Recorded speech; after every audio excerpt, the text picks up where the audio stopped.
ایسی جگہ جہاں کسی کی نظر پڑنے کا اندیشہ نہ ہو، ورنہ غسل کرنے میں شرعاً کوئی حرج نہیں۔ آج کل غسل خانے ایسے ہی ہوتے ہیں جن میں بے پردگی کا بالکل بھی اندیشہ نہیں ہوتا، لہٰذا ان میں مکمل برنا غسل کرنا بلا کراہت جائز اور درست ہے۔ ستر کا ڈھکنا ضروری نہیں، کیونکہ حضرت موسیٰ علیہ السلام اور حضرت ایوب علیہ السلام کے برنا نہانے کی شہادت صحیح احادیث سے ثابت ہے۔ غسل سے پہلے وضو کر لینا مسنون ہے، چنانچہ جب پہلے وضو کیا جائے گا تو ظاہر آدمی برنا ہی رہے گا، جس سے معلوم ہوا کہ برنا ہونے سے وضو اور غسل پر کوئی فرق نہیں پڑتا۔ سیدنا ابو ہریرہ رضی اللہ تعالیٰ عنہ نبی کریم صلی اللہ علیہ وآلہ وسلم سے روایت کرتے ہیں کہ آپ صلی اللہ علیہ وآلہ وسلم نے فرمایا کہ بنی اسرائیل برنا غسل کیا کرتے تھے، ایک دوسرے کی طرف دیکھا کرتے تھے، اور موسیٰ علیہ السلام تنہا غسل کیا کرتے تھے۔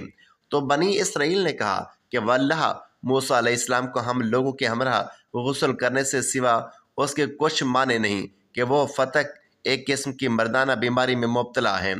اتفاق سے ایک دن حضرت موسیٰ علیہ السلام غسل کرنے لگے اور اپنا لباس پتھر پر رکھ دیا۔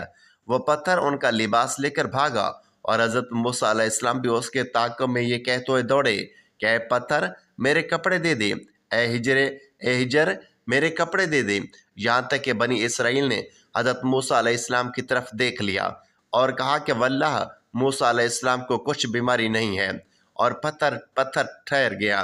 حضرت موسیٰ علیہ السلام نے اپنا لباس لے لیا اور پتھر کو مارنے لگا۔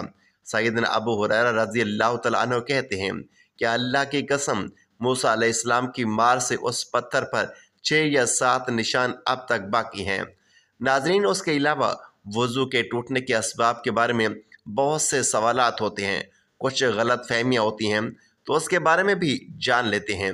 ناظرین، کپڑے کے اوپر سے ہاتھ لگے یا بغیر کپڑوں کے اس سے وضو نہیں ٹوٹتا۔ اسی طرح غسل کے دوران بدن کے کسی بھی حصے پر ہاتھ لگ جانے سے وضو نہیں ٹوٹتا اور نہ ہی دوبارہ وضو کی ضرورت ہوتی ہے۔ حدیث پاک میں ہے کہ بدن میں کوئی چیز داخل ہونے سے روزہ اور بدن سے کسی چیز کے خارج ہونے سے وضو ٹوٹ جاتا ہے۔ وضو ٹوٹنے کے اسباب درج ذیل ہیں۔ جن چیزوں سے وضو ٹوٹ جاتا ہے وہ 2 قسم کی ہیں۔ نمبر 1، جو انسان کے جسم سے نکلے، جیسے پیشاب، پخانہ، ری وغیرہ۔ نمبر 2، جو انسان پر طاری ہو، جیسے بے ہوشی، نیند وغیرہ۔ پہلی قسم یعنی جسم انسانی سے نکلنے والی چیزوں کی بھی 2 قسمیں ہیں۔ نمبر 1، جو پیشاب و پخانہ کے راستے سے نکلے۔ نمبر 2، وہ جو باقی جسم کے کسی مقام سے نکلے، جیسے قے، خون وغیرہ۔ ان 2 راستوں کے علاوہ جسم کے باقی حصے کے کسی مقام سے کچھ نکلنے کی یہ صورتیں ہیں: کوئی ناپاک چیز نکلے اور جسم پر بہے، مثلا خون، کچ، لہو یا پیپ وغیرہ، تو وضو ٹوٹ جاتا ہے، خواہ تھوڑی سی بہے۔ اگر آنکھ میں خون نکل کر آنکھ میں ہی بہا اور باہر نہیں نکلا تو وضو نہیں ٹوٹا، کیونکہ آنکھ کے اندر کا حصہ نہ وضو میں دھونا فرض ہے نہ غسل میں، اور اگر باہر نکل کر بہا تو وضو ٹوٹ جائے گا۔ قے میں اگر پیپ، خون یا کھانا یا پانی منہ بھر کر نکلے تو وضو ٹوٹ جائے گا۔ اگر منہ بھر سے کم ہو تو وضو نہیں ٹوٹے گا۔ منہ بھر کے وہ ہے جو بغیر مشقت نہ رک سکے۔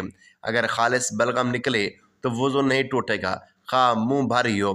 منہ یا دانتوں سے خون تھوک کے ساتھ مل کر آئے، اگر خون غالب آ گیا یا برابر ہے تو وضو ٹوٹ جائے گا، اور کم ہے تو نہیں ٹوٹا۔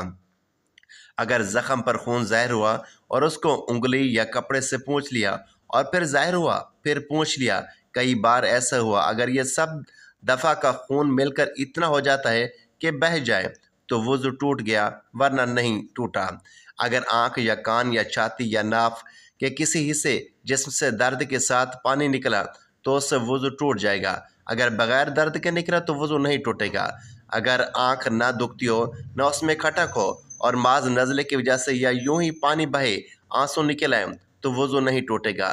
اگر جمع ہوا خون مسور کے دانے کے برابر ناک صاف کرتے وقت نکلے تو وضو باقی رہا۔ وضو توڑنے والی دوسری قسم کی چیزیں یعنی جو انسان پر طاری ہوتی ہیں، اس کی یہ صورتیں ہیں۔ نمبر 1، نیند لیٹ کر سونا، خواہ چت ہو یا پٹ یا کروٹ پر یا تکیہ وغیرہ کے سہارے سے ہو، یا کسی اور شکل پر ہو جس سے سرین زمین سے جدا ہو جائے، یا صرف ایک سرین پر سہارا دے کر سو جائے تو وضو ٹوٹ جائے گا۔ سہارے کا مطلب یہ ہے کہ اگر سہارا ہٹا لیا جائے تو وہ گر پڑے اور سرین زمین سے جدا ہو جائے۔ اگر بغیر سہارا لیے کھڑے کھڑے یا بغیر سہارا لگائے بیٹھ کر سو جائے، یا نماز کی کسی حیت پر جو مردوں کے لیے مسنون ہو، مثلا سجدہ یا قعدہ میں مسنونہ حیت پر سو گیا، تو وضو نہیں ٹوٹے گا۔ اگر دونوں سرین پر بیٹھا ہے، گھٹنے کھڑے ہیں، ہاتھ پنڈلیوں پر لپٹے ہوئے ہیں اور سر گھٹنوں میں ہے، تو اس حالت میں سونے سے وضو نہیں ٹوٹے گا۔ نمبر 2، بے ہوشی، خواہ بیماری یا کسی اور وجہ سے ہو، مثلا غشی، جنون، مرگی اور نشہ وغیرہ سے بے ہوشی ہو جائے تو وضو ٹوٹ جاتا ہے، اگرچہ تھوڑی دیر ہی ہو۔ اس کی حد یہ ہے کہ اس کے پاؤں میں لرزش آ جائے۔ نمبر 3، نماز کے اندر کہا مرنا، یعنی اس طرح کھلکھلا کر ہنسنا کہ اس کے برابر والے سن لیں۔ کہا وضو اور نماز دونوں کو توڑتا ہے، خواہ عمدہ ہو یا سہوا۔ اگر نماز کے باہر کہا سے ہنسے تو وضو نہیں ٹوٹتا۔ نمبر 4، مباشرت فحشہ، یعنی عورت اور مرد کی شرمگاہوں کی اس طرح ملنا کہ ننگے ہوں تو وضو ٹوٹ جائے گا۔ اس کے علاوہ خون یا پیپ یا زرد پانی کہیں سے نکل کر بہا اور اس بہنے میں ایسی جگہ پہنچنے کی صلاحیت تھی جس کا وضو یا غسل میں دھونا فرض ہے، تو وضو جاتا رہا۔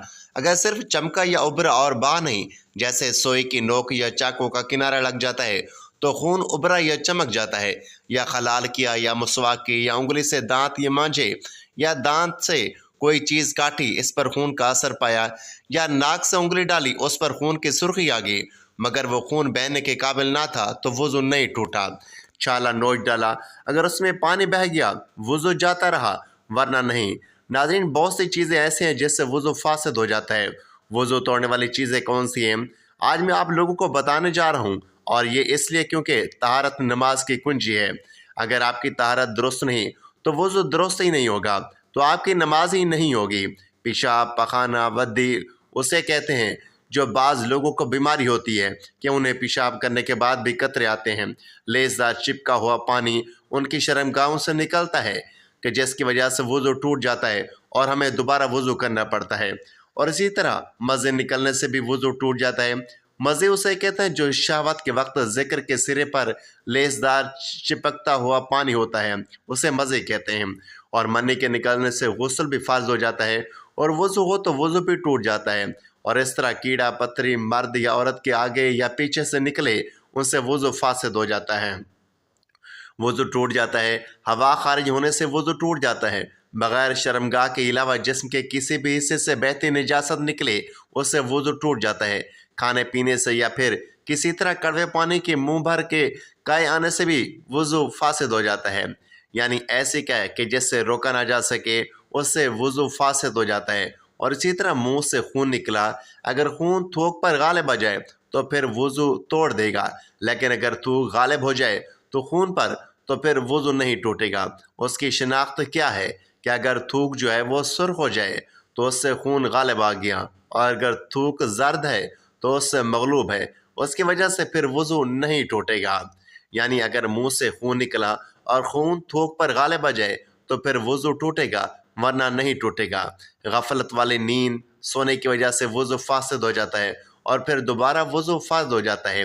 اس کے بعد بے ہوشی کی وجہ سے، یعنی اگر آپ کا وضو ہے اور کسی بھی وجہ سے آپ بے ہوش ہو جاتے ہیں تو وضو ٹوٹ جاتا ہے۔ جنون کی وجہ سے بھی وضو ٹوٹ جاتا ہے۔ جنون مطلب بہت زیادہ غصہ کرنا، کیونکہ غصہ حرام ہے اور شیطانی عمل بھی ہے، تو اس سے بھی وضو ٹوٹ جاتا ہے۔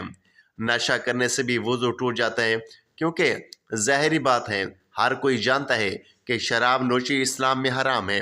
بالغ کا رکوع و سجود والی نماز میں جاگنے کی حالت میں کہا لگانا، یعنی زور سے ہنسنا، کہا لگا کر ہنسنا، اس سے وضو فاسد ہو جاتا ہے۔ عضو تناسل کا مرد یا عورت کی شرمگاہ کے ساتھ انتشار کی حالت میں بلا حائل مس کرنا، اس سے بھی وضو ٹوٹ جاتا ہے۔ ناظرین، اسی طرح بعض لوگ یہ بھی سوال کرتے ہیں کہ کپڑوں کے اوپر سے پیشاب والی جگہ پر ہاتھ لگ جائے تو کیا وضو ٹوٹ جاتا ہے؟ اور غسل کرتے ہوئے بھی بندے کا ہاتھ لگ جاتا ہے تو کیا غسل کے بعد وضو کرنا چاہیے؟ تو جواب یہ ہے کہ کپڑوں کے اوپر سے ہاتھ لگے یا بغیر کپڑوں کے، اس سے وضو نہیں ٹوٹتا۔ اسی طرح غسل کے دوران بدن کے کسی بھی حصے پر ہاتھ لگ جانے سے وضو نہیں ٹوٹتا، اور نہ ہی دوبارہ وضو کی ضرورت ہوتی ہے۔ حدیث پاک میں ہے کہ بدن میں کوئی چیز داخل ہونے سے روزہ اور بدن سے کسی چیز کے خارج ہونے سے